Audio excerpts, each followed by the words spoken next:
Hello and welcome to WriterSpeak, a program about books and those who produce them. I'm Mikala Kennan, here today with Laura Leah Johnson. She is the author of two delightful children's books about Brinkley, the Bernese dog. First book is entitled The Tales of Brinkley the Burner, The Beginning, and then followed up by The Tales of Brinkley the Burner, Giving of the Heart. It's a delightful, entertaining read for both young and old alike. Laura, thank you for being with us today, and welcome, Brinkley. Thank you, Mikala, for having me. It's very, very much my pleasure. So talk about big dogs. Why do you think we're fascinated with big dogs and they're so lovable? For me personally, it's not the fact of a big dog. I fell in love with a breed, the Bernese Mountain Dog, and they just happen to be big dogs, and they are the best companions. Their eyes are always on you. They just want to be by your side all the time. They're loving and devoted. I mean, they're very special, very special. And they're from Switzerland originally? Yes, Bern, Switzerland. That's where the name comes in, Bernese Mountain Dogs. And what makes them different from a St. Bernard? Actually, from what I've heard, the St. Bernard actually comes from the Bernese Mountain Dog in breeding through the years. Yeah. Yeah. Good. And then how did the whole Brinkley series come about? Well, Brinkley was the one that inspired me. He and his best friend, they have an amazing friendship that, I mean, it was just amazing to watch these, as a puppy, watching this whole thing transpire. And perhaps I'll read a little from the book, then that'll give you an introduction. Absolutely. This is the first book, The Tales of Brinkley the Burner, The Beginning. This is the first in the series, and I'll start it off. Okay. My name is Brinkley, but my mama has called me Binky since I was a baby boy puppy. I'm a 9-month-old Bernese Mountain Dog. This is a true story about my best friend Luca James and me, Luca. Luca is a Bernese Mountain Dog just like me. I live in the country with my mama and daddy. We board 2 horses, Chrissy and Snoopy, 2 piggies, Fred and Wilma, and Bodacious, a Black Angus steer, and a lot of jackrabbits are running all around our town is very small and has a park in the center where dogs sometimes meet and visit. When I first met Luca, he came running into the kitchen and jumped over my baby gate. Wow, I thought, he was so big and strong. He was a lot bigger than me. I took one look at him and knew we'd be friends forever. So that's how they met. Brinkley was, at the time, he was 10 weeks old, and Luca was probably about 18 months old that they met. And through the story and through as time marched on, their friendship, they played all the time. They constantly were playing daily. So, but as Brinkley got a little older, we discovered he needed surgery. He had elbow dysplasia. And so he was 8 months old when we had to have the surgery. So he had the surgery, but I had to keep him quiet for 4 months, which keeping a puppy quiet for 4 months was a challenge, and stimulating them. So, and he could only just go outside to go potty. He couldn't really run or do anything. So. Anyways, then came the time that he was okay again and he could see his best friend. Well, my girlfriend came over with Luca, and the 2 dogs, when they first saw each other, they actually hugged. Aww. And the whimpers, and they were so happy. My girlfriend and I stood there and we started crying. Aww. It was the most heartwarming thing to see. And then I said to myself, Laura, you have to write a story. You have to write a story. So I started, and I haven't stopped. Oh, goodness. So I still keep writing. Good, good. And you have a section in the book where the 2 of them see each other after? Right. There is a section where he has the surgery and where they're actually hugging. So, but during the time, Brinkley was very creative, and he was emailing Luca. Oh. Good for Brinkley. So he's very, very creative. So, but this is the scene when they get back together again, that they're hugging. So, which That's is very, beautiful. very sweet. It's beautiful. Very sweet. So, yeah. Talk to us a little bit about the illustrations in the book as well, because they're delightful to see. And the illustrations were the fun part. That was the best part of self-publishing, because you have the last say in the text and also with the illustrations, which to me, the first book was very, very emotional for me, because it was a true story and I wanted it to be authentic. So the illustrator, she lives up in Alaska, incredibly talented, Jen Ann Kirchmeyer. And what we would do is we would read the text, and then we think about where the layout would be on the pages, and then we think what would go on that page, what illustration, and whether it was a scene from the dog park, or whether it was a scene of them hugging, that one scene of hugging, or them playing. And it was kind of funny. We got into a little funny argument where there was one scene where Luca's on the couch and Brinkley's on the floor, and she kind of wanted him to stay on the couch, and I said, dogs aren't allowed on the furniture. So anyways, we both laughed about it. So what we did is we compromised, and Brinkley there's a look on his face saying like, oh, bad boy, Luca, bad boy, you're on the couch. So anyway, but we had a lot of fun. It was just putting our heads together and coming up with them. deciding what would work. Yeah. How did you come across her? Actually, the script had been given to another artist, and Jen Ann happened to be visiting her, and the gal said, gee, I got this script for illustrations for a children's book. And Jen Ann said, she was down from Alaska, and she said, gee, can I see it? So she said, sure. So she read the script, and then the next day, she called her back and she said, you sure you're not going to do that book? And she said, I want to do it. She said, I really want to do it. And she was a dog lover too. So anyway, so that's how it came about. Well, they're beautiful. They're beautiful, and they're so well done that they almost look real in almost photographic quality. But she's done such a nice job of capturing the personalities and the essence of everything. She did of the boys, and meeting them, working with them, and photographs of them, and actually seeing them in their poses, playing, or whether Brinkley was laying on the floor sleeping or whatever he was doing. So she actually did capture them. So it was great. So I've heard it said that in order to write a good children's book, you have to be kind of in touch with the child inside yourself. Would you agree to that?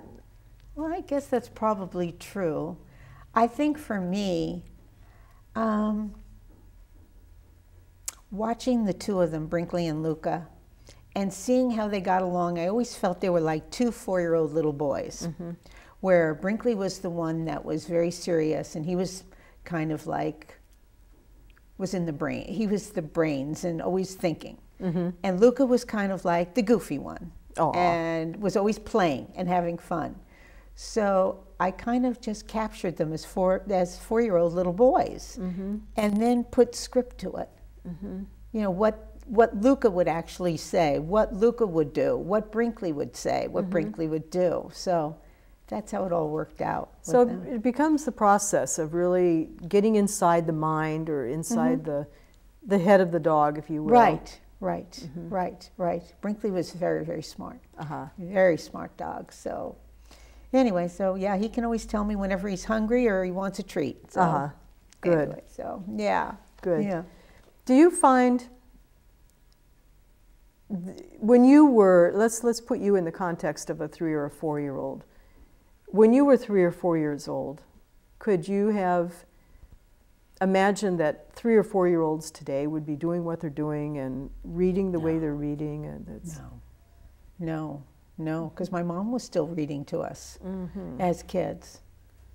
So yeah, it's just amazing with all that the kids are exposed to with computers and just the whole communications world. Mm-hmm.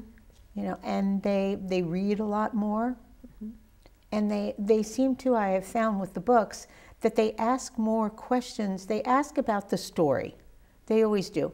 But they want to know about the illustrations. They want to know, how did you do that?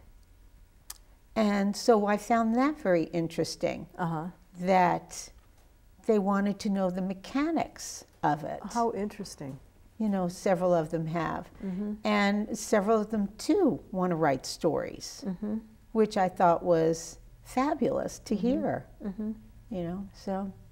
Now, what else do you think? Is it the relevancy of the story line itself? I mean, could this have been written about another dog or another animal or something, and do you think it would have the effectiveness it does? Or is there something about the personality that comes out as well? I think it's Brinkley's personality that mm-hmm. comes out. Mm-hmm. It's his nature, it's his personality that mm-hmm. comes out, because he is such a kind, loving animal. Mm-hmm. And I think that comes through in the books. And that's what he's about.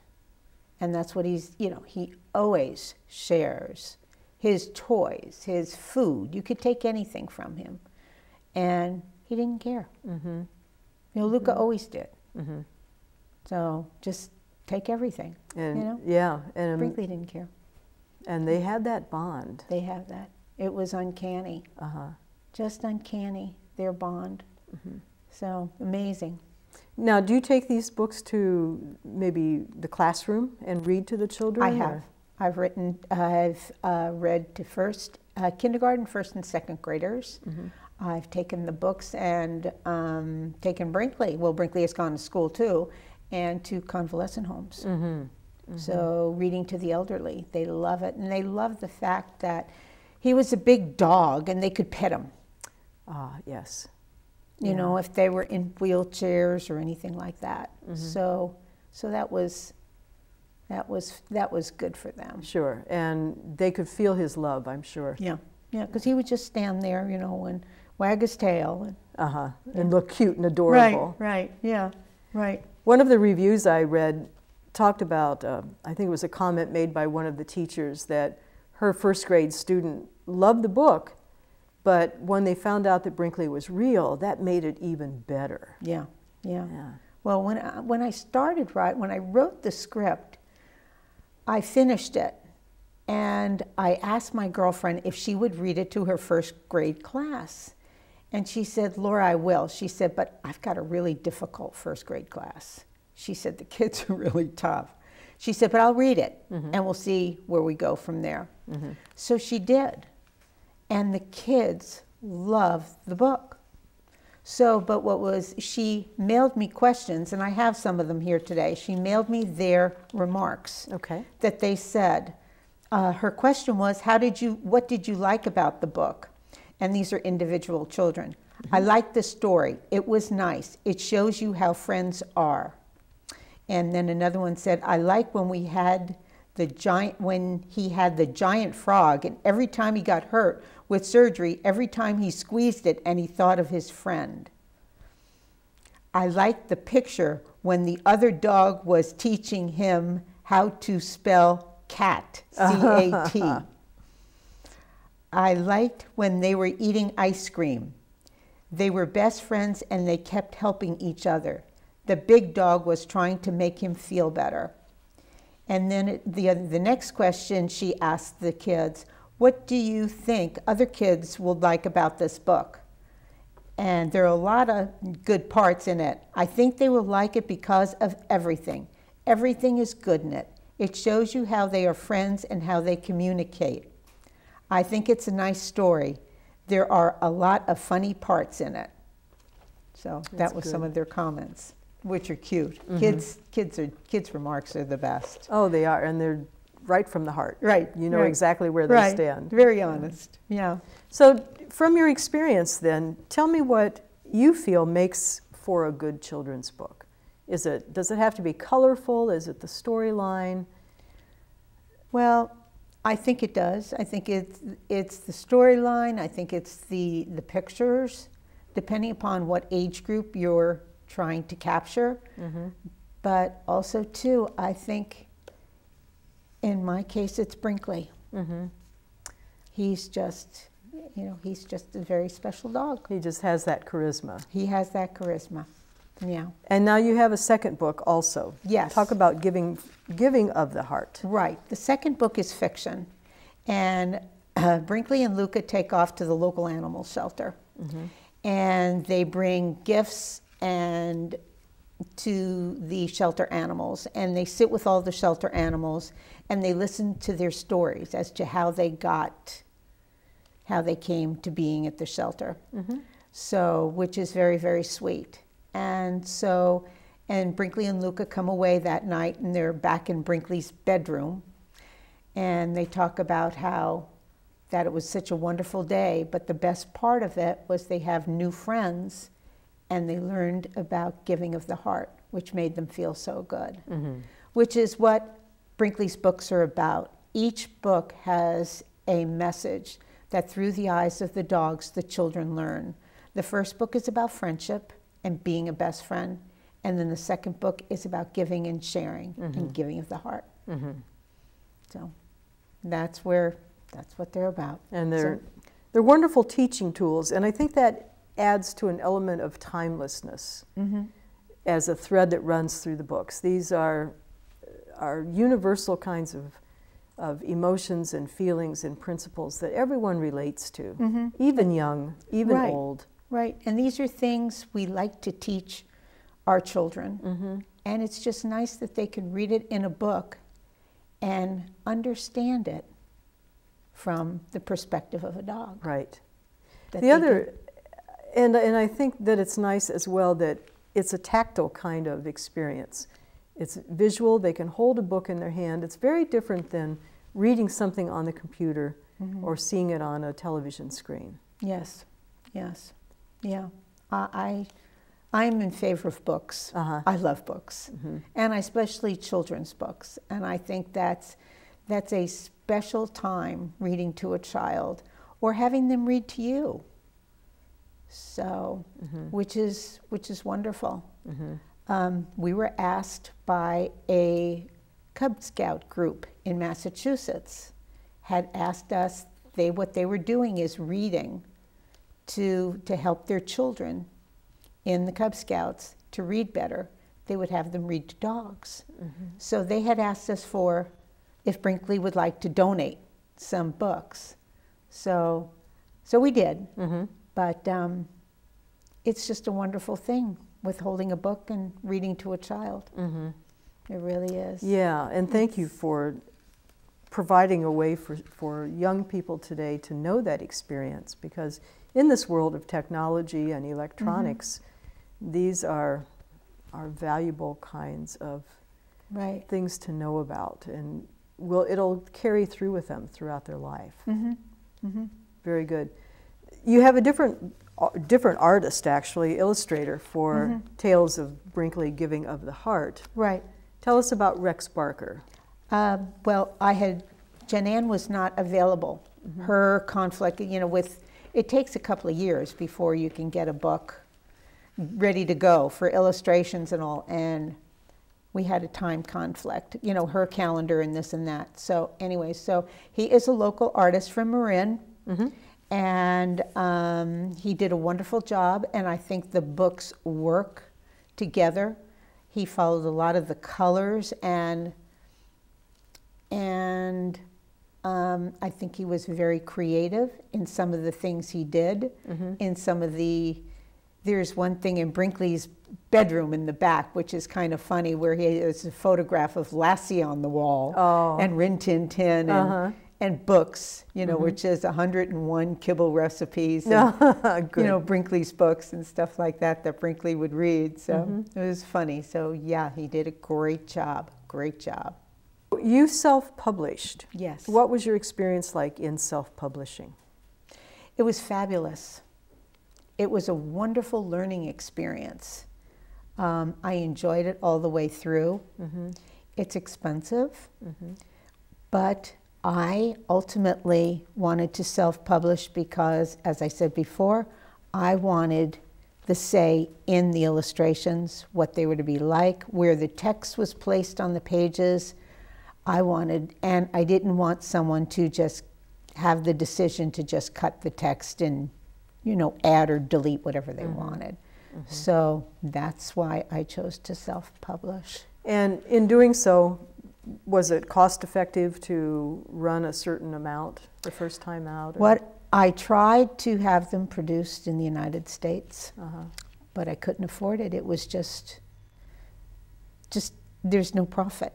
And so we went to Singapore.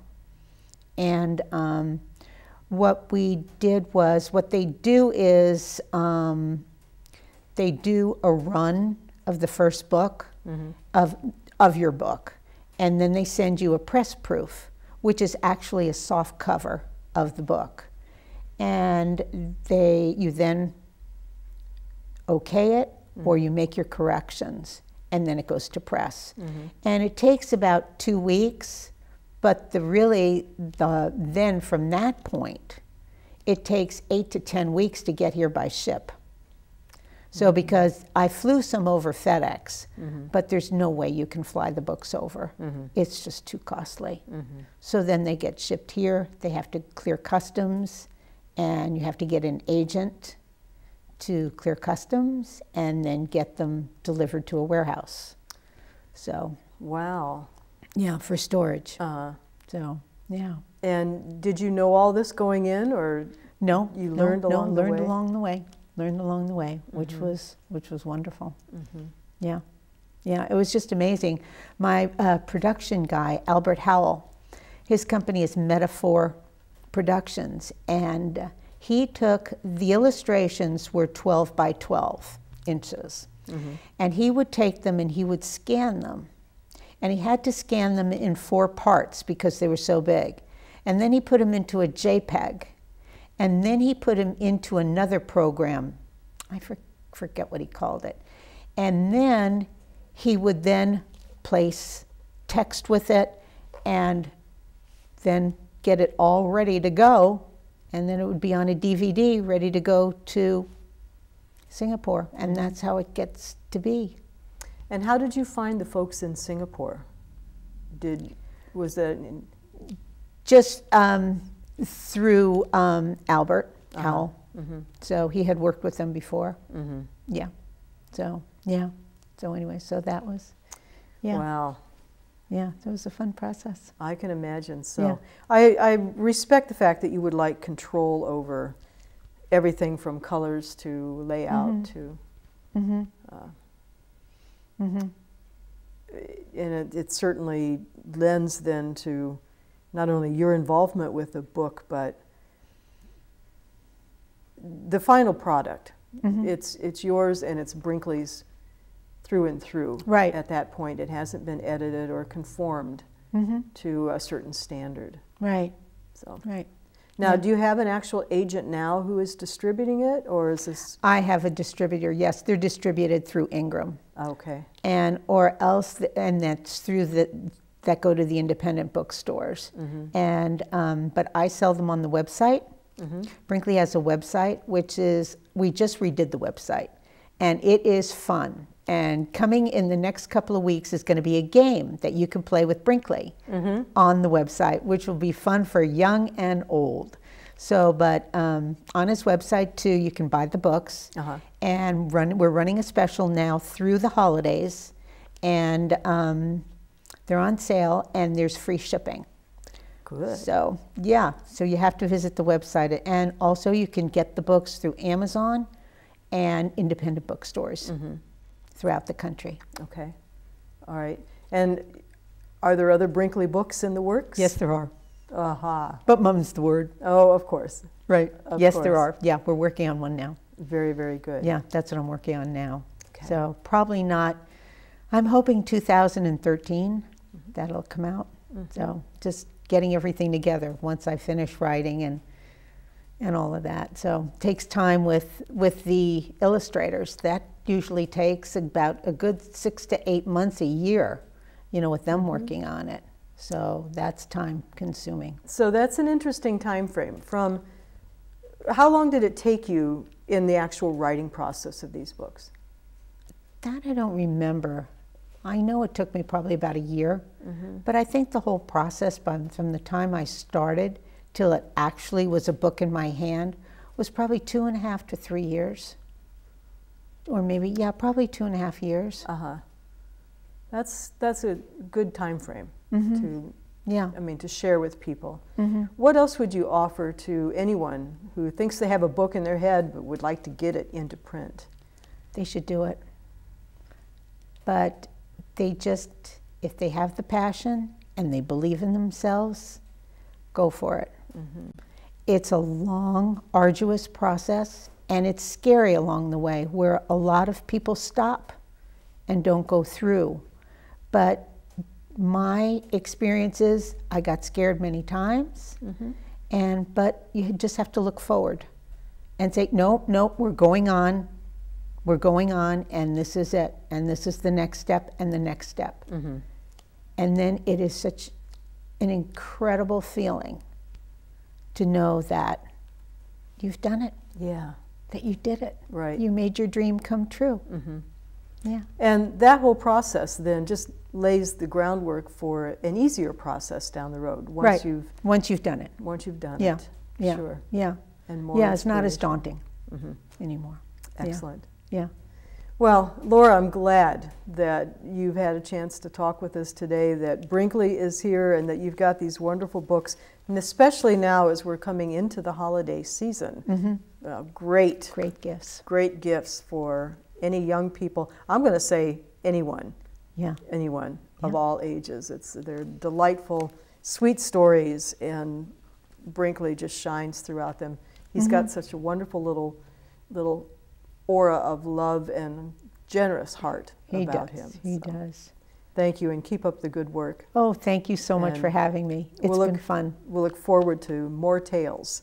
More tales to come. Right. Remember, think Brink. Think Brink. Think Brink. That's right. That's what you got to do. All right, we will. Thank you again for tuning in. I'm glad that you could spend some time with us here on WriterSpeak. Think Brink. Check out Brinkley's books on the website or on the internet, www.brinkley.books.com. And Laura Lee will be more than happy to share more stories with you down the road. Once again, thanks for tuning in. I'm Mikala Kennan. We'll see you next time.